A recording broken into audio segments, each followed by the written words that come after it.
মাত্র ১৫ শতক জমি থাকলেও বৈজ্ঞানিক পরিকল্পনার মাধ্যমে একটি লাভজনক ছাগল, কোয়েল ও মুরগির সমন্বিত খামার গড়ে তোলা সম্ভব। এই ১৫ শতক জমিকে কয়েকটি ভাগে ভাগ করে পরিকল্পিতভাবে খামার তৈরি করা হবে।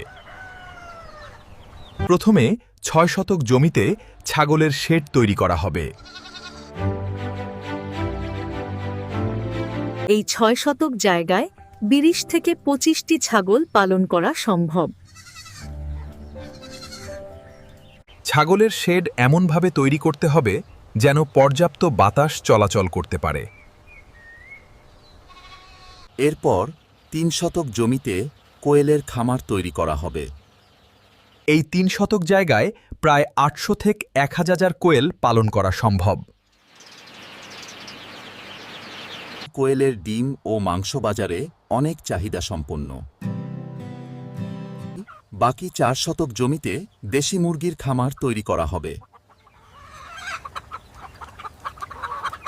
এই অংশে ৫০ থেকে ২০০টি দেশি মুরগি পালন করা যাবে। দেশি মুরগির ডিম ও মাংসের বাজার মূল্য তুলনামূলকভাবে বেশি। সমন্বিত খামারে একই জায়গা থেকে একাধিক আয়ের উৎস তৈরি হয়। ছাগল, কোয়েল ও মুরগি বিক্রি করে নিয়মিত আয় করা সম্ভব। এতে খামারের ঝুঁকি অনেক কমে যায়। একটি খাতে সমস্যা হলেও অন্য খাত থেকে আয় চালু থাকে। খামারের বর্জ্য ব্যবহার করে জৈব সার তৈরি করা যায়।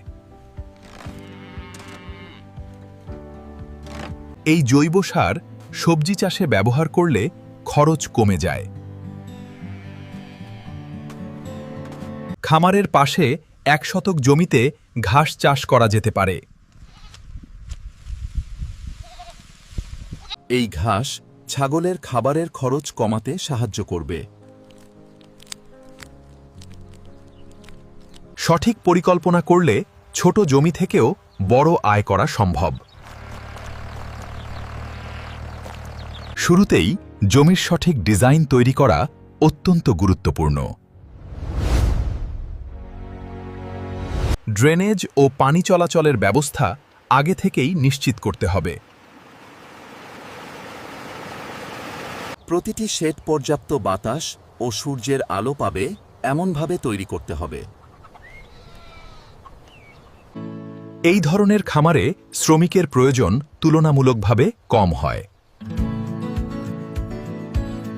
বর্তমানে বাংলাদেশে এই ধরনের সমন্বিত খামারের জনপ্রিয়তা দ্রুত বাড়ছে। কম খরচে দীর্ঘমেয়াদে লাভ পাওয়ার এটি একটি কার্যকর উপায়। পরিবারের চাহিদা পূরণের পাশাপাশি এটি বড় ব্যবসায় পরিণত করা যায়। সঠিক যত্ন নিলে এই খামার থেকে সারা বছর আয় করা সম্ভব। বর্তমানে এই ধরনের খামারের চাহিদা দিন দিন বৃদ্ধি পাচ্ছে। সঠিক পরিকল্পনা ও পরিশ্রম থাকলে ১৫ শতক জমিও আপনার সফলতার বড় মাধ্যম হতে পারে।